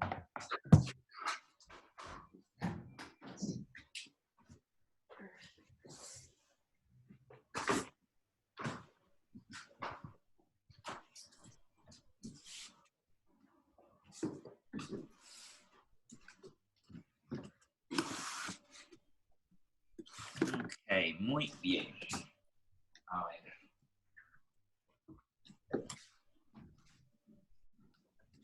¿Todos me pueden ver? A ver. Sí. Estoy experimentando con mi lámpara. A ver. Ahí está. Bueno, está cortando mi cabeza, pero no importa. ¿Me pueden escuchar también? You can hear me okay? Sí. Ok, perfecto. Entonces, vas a empezar en el inicio de tu tapete. Oh, and before I begin, it doesn't matter if you don't understand even 50%, it's fine. All I want you to do during this task is just to listen for different parts of the body, okay? So just listen, integrate, begin to let the language kind of wash over you, to soak in. So again, it doesn't matter if you don't know the verbs, it doesn't matter if you're totally kind of confused as to where I'm going with this. Just see if you can catch certain parts of the language and then just follow me as best as you can through the flow. You can always see what I'm doing on the screen. Ok, vas a iniciar en tu tapete de pie y separa tus pies al ancho de las caderas. Muy bien. Levanta los dedos de los pies y estíralos. Colócalos bien en la tierra y enraiza toda la planta del pie. Muy bien. Doblamos un poquitico las rodillas, activamos el abdomen, rotamos los hombros hacia arriba, atrás y abajo y abrimos los brazos. Tadasana, la postura de la montaña. Muy bien. Con la inhalación, subes tus brazos, junta las palmas. Exhala, dóblate. Inhala, estira la columna, pausa. Distribuye todo tu peso en la planta del pie. Ahora vas a extender un poquito más la columna y abres tu pecho. Coloca las palmas en la tierra y das un paso atrás a la plancha. Muy bien. bajas las rodillas al suelo y otra vez llevas los hombros hacia las orejas, hacia arriba y atrás conectando los omóplatos. Bajas pecho y mentón al suelo, Ashtanga Namaskara. Inhala, subes tu pecho. Descansas los empeines en el suelo. Muy bien, volvemos a 4 puntos de apoyo y colocamos los pies en corredor, dedos activos. Subes las caderas hacia arriba y atrás en el perro que mira hacia abajo. Y te estiras aquí. Buscas espacio en los hombros. Buscas espacio en tu columna. Con la próxima inhalación, doblas las rodillas, creas curvatura en la columna, miras entre las manos, das un paso hacia adelante, Ardha Uttanasana, exhala, pliégate, Uttanasana. Inhala, sube vértebra por vértebra, estira los brazos sobre la cabeza, exhala, baja manos al pecho. Una ronda más. Inhalamos, subimos los brazos. Exhalamos, nos doblamos. Inhalamos, extendemos la columna. Ardha Uttanasana. Exhalamos, colocamos manos en el suelo. Damos un paso atrás a la plancha. Esta vez puedes bajar pecho hacia los codos, Chaturanga. Inhalas, Urdhva Mukha Hastasana, perro que mira hacia arriba. Llevamos caderas hacia atrás y hacia arriba en el perro que mira hacia abajo. Bien, pausa, observa. Ahora sí, llevamos el pecho un poquito hacia adelante, doblas los codos y rotas los hombros hacia arriba y hacia atrás conectando omóplatos. Estira las piernas. Muy bien, miramos entre las manos, creamos curvatura en la columna y damos un paso hacia adelante. Estira tu columna. Exhala, relaja el pecho sobre los muslos. Inhala, subes, estiras tus brazos sobre la cabeza. Exhala, Samastitihi, palmas al pecho. Muy bien. Muchísimas gracias, clase. Thank you so much, everybody. So was anybody able to identify some parts of the body during that sequence? Yes. What different things did you hear? Manos, hombros, pecho. Good. What other things did people hear? Empeines.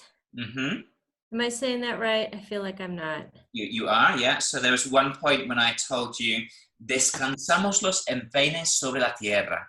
Rest the tops of the feet on top of the earth, right? So that's a great cue for cobra pose.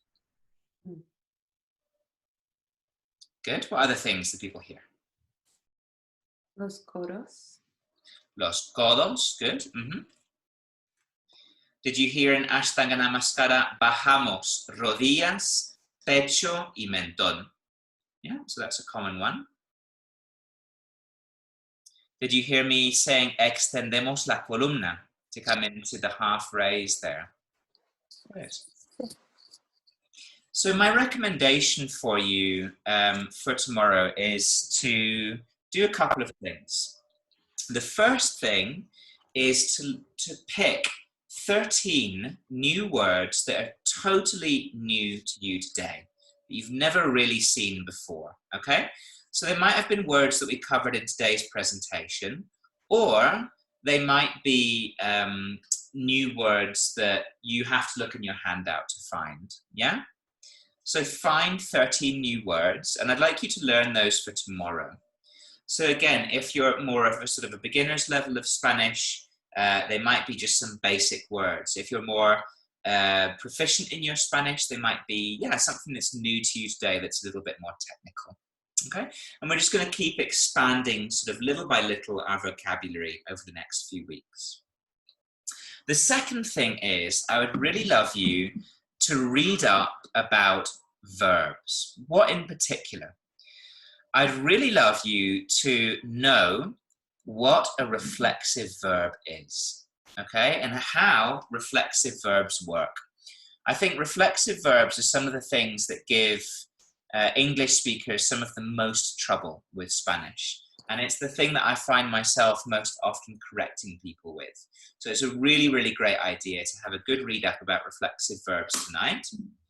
And the other thing is to make sure you know how to make the we person in the present tense. Yeah? So the mos form. Yeah? So extendemos, subimos, alargamos, abrimos. Those are the nosotros commands, though, not just present tense. It's the nosotros version of the present tense, right? The we form of the present tense. Oh, okay. Yeah. So not commands. What was that? Sorry, Claire? Not commands, though, because don't the commands switch the vowel? That's a great question. And we're going to have a little look at whether we're going to use commands or not tomorrow. So remember that question? Ask me tomorrow in class, because we're going to be doing a bit more of an exploration as to which verbs we can use and why we should use certain versions of the verb. Does that make sense? Yes. All right. So, and as I say, I'm going to share with you the link to our Flying Tree Facebook page. You're going to find all of our native speaker Spanish classes on that page. And I recommend taking, during the course of the next 2 weeks, 5 asana practices in Spanish, if you can. Yeah? And as I say, there's a range of different classes there to cater to every level. Does that make sense? Yes. Perfect. All right. So the other thing is, this class has been recorded, so I always pop them up there on YouTube so you can watch them again at a later date if ever you need to have a refresher. And yeah, I'll send you along a bit later on the link for tomorrow's class as well. Great. Thank you. My pleasure. Thank you ever so much.